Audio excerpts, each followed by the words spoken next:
Welcome back to another vlog. Today is Friday and I just came home from the gym. Sadly no recording there, but we gonna play a skirmish tomorrow and I decided to play Ahri again because I really like the deck. I enjoyed playing it and what tools it has really speaks to me. So we just go into the deck profile, even though it's the same list as in the last vlog. Don't skip that, give it a try. Also, Sonar was crazy, Block was crazy, Foxfire was crazy as well. And I think with the new set Spirit Forge coming soon to us, Ahri still has a good shot of being one of the top decks. And I don't want to let her down, that's why I ordered something. And that's the alternative Ahri. I really like how she looks, at least the holo effect, because that makes Riftbound cards so special. Let's be honest, the alternate arts are so crazy. Sadly, no signature card because that's too expensive for me. Also, I've ordered something quite unique, and that are some Dragon Shield custom arts. And these are custom arts for my channel, so I have something in Bologna. Maybe people like it, I hope you do. If you do, just let me know in the comments. Maybe I will be giving these away soon. But let's get into the deck. So looking at this deck list, you probably noticed there isn't that much expensive cards in there. Talking energy-wise, obviously. Because the most expensive spell we have is Foxfire with 3. And the most expensive units, however, is Thousand Hair Watcher with 7 to 8. Same goes for the Tasty Faithful. Otherwise, we're just going wide, trying to buff our units, getting over things. And then, of course, we have Sonar, which enables our deck times 3. That card is just crazy. It's an any times 2. I really love how this card works, and that's why I went more with this kind of mid-range to late game approach of Ahri, because Thousand Hair Watcher is still a threat in late game for every deck. Like, this card is just broken beyond belief going into a later turns, and also having follow-up on him with something like a Rune Prison, a Discipline, or an On Guard. He seems quite unstoppable going into some things. More things I want to talk about is this Charm, because I consider playing more of those. Yeah, we have a Blitzcrank for that, but sometimes it feels weird to conquer the other battlefield, and then we just want to pull it over and give them the disadvantage of our legend that gives them -1 might. So this is something I probably could go up in the future or go up on Blitzcranks, because he is a unit still and he just is lethal for most units we want to pull in with the debuff of the Ahri. Last time I already told about Foxfire. Foxfire is incredible. It kills off Kaiser that isn't enhanced with any buffs or things. Also, it gets rid of a lot of small units and it takes out the tempo out of any player, because they sometimes need that 1 point especially, and Foxfire can help deal with that. Also, this card can be hidden and Ahri helps with it if we are getting attacked. If we, for example, have the Nine-Tailed Fox Ahri, our legend, and Ahri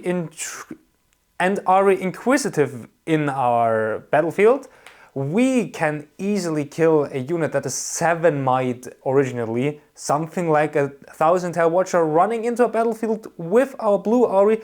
We can Foxfire that, and if it's hidden, it's also a reaction, so we can react on our own Stupefy or anything like that. And after that, we were meeting up with some friends to play League of Legends originally, but then we decided to wait on some more and played a little bit of Hightail. And as you can see, it's kinda like Minecraft, but it has a unique fighting system where you have abilities and different weapons. not just a sword or anything. Like you can see I have a mace, and in general it's kind of more fun because you can do so many things and it has so many quality of life changes that you just can, for example, get the entire wood of a tree by just taking the last 3 or 4 blocks of it, and the entire tree falls down. But after a little of wait, we gathered together and played some League. We played Mayhem Aram. That's more like a fun mode where you can get augments that push your abilities even more than they would in a normal game. But that's the fun of it, and you do it while playing on a 5v5 map that is just one lane. I really enjoy that game mode. I think a lot of people do, so I'm pretty happy. Also, League of Legends is something that brought a lot of my friends together, and Riftbound is about League of Legends. That's probably why a lot of people play it in the first place, but there are also some people who just enjoy the gameplay of Riftbound, and I think that's something nice, that we find a new way to meet people, to find friends, and also maybe find a way into League of Legends to play more together online, since we can't play Riftbound online at the moment, or at least on an official simulator. We have TCG Arena, but that's not fully automated, and I really would enjoy a fully automated simulator so we can play together and start exploring Riftbound. So, new day, new energy. And I have to borrow a deck of mine, and I'm borrowing Ahri, the Dark Child. It's a very strong deck. I really enjoyed playing that deck, but since the Houston Regional, everyone is on Ahri and I don't like mirror matches that much. So I give it to him so he can play the Skirmish with a decent deck, or what would I say, the best deck probably, looking at individual win rates.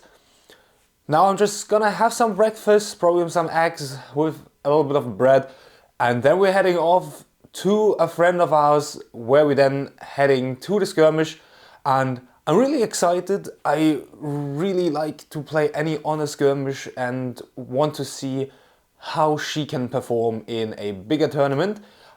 Also, it's probably gonna be 5 rounds and top 8.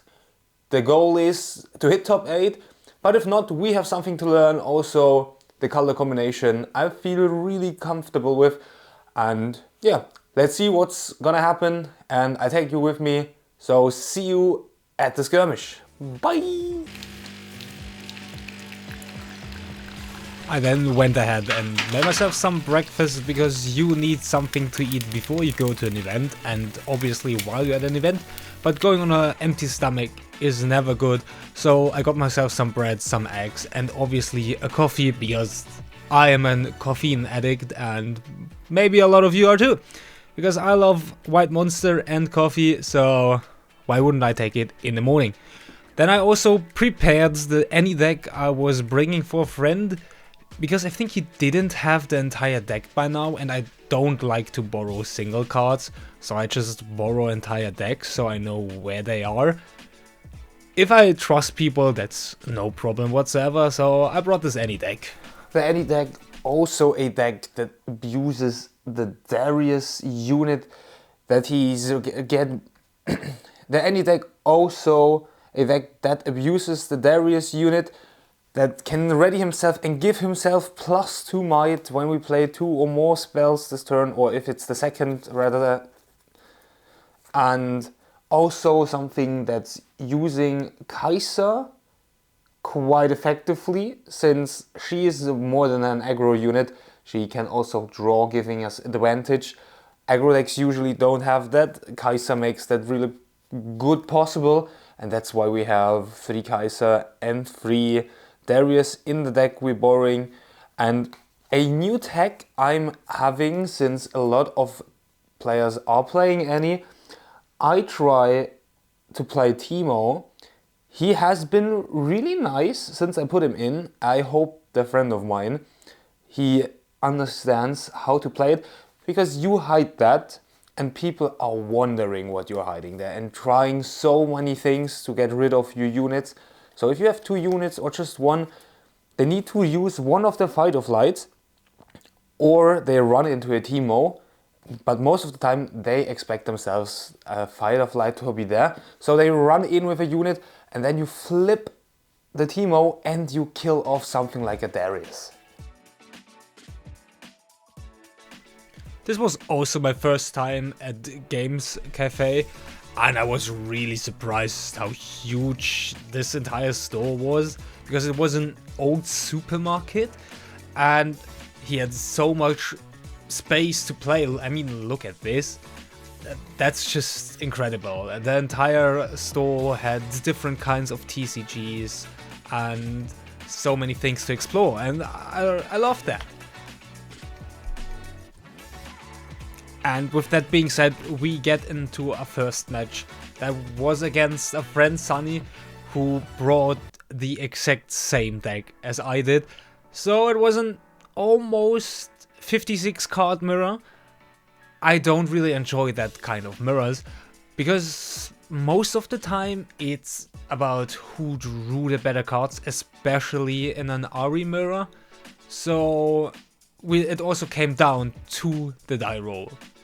We lost the die roll sadly, but our hand was just cracked and there was no way he could come back after one play or another. Sometimes you have to go all in on Ahri and say, if she has it, she has it. And in this occasion, I just had everything. I had every buff against his buff, every debuff to get through his buffs, and so on and so on. We started with the same battlefields, and there was little he could do. Even with him having the go, I had so many things that were going for me, like disciplines, on guard. He had an on guard, and he made a right play there, but I have another on guard. I think I even drew into a discipline the turn before. And sometimes you just don't have a chance because your opponent has a better hand, especially in mirrors. And yeah, that's why I don't like mirrors that much, especially if you play the exact same cards or even know the entire lists. He had a Defy there, and I think I also defied his Defy. And you can see his final play. He came in with a Tasty, who loses to my Ahri, or would trade with her. But even there, I had everything I needed. So I pushed her with On Guard, and I just got over that. Here you see my Rune Prison. That would be the final play. And he shows me his hand, and it's like, yeah, what am I supposed to do with that?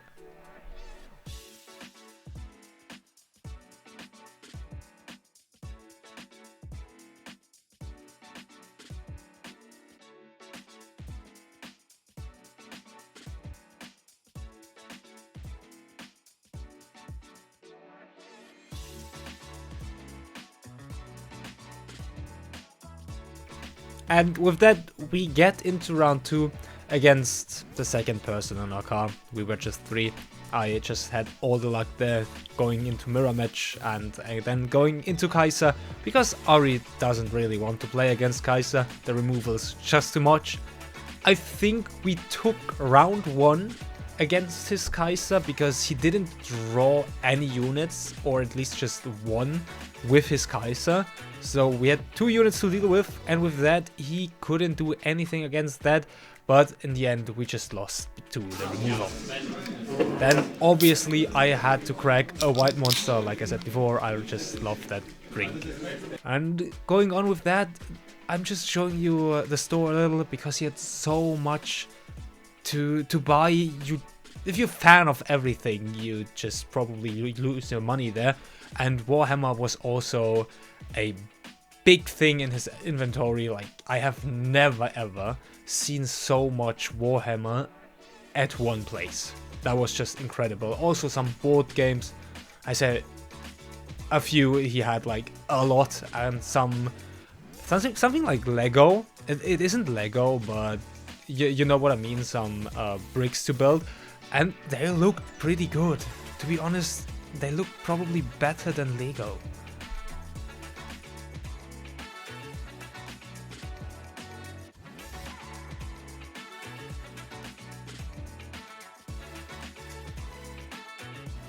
So now it's Sunday, the day after the skirmish, and I'm not quite happy with the list now. So there will be some changes, even though we don't have that long to Spirit Forge.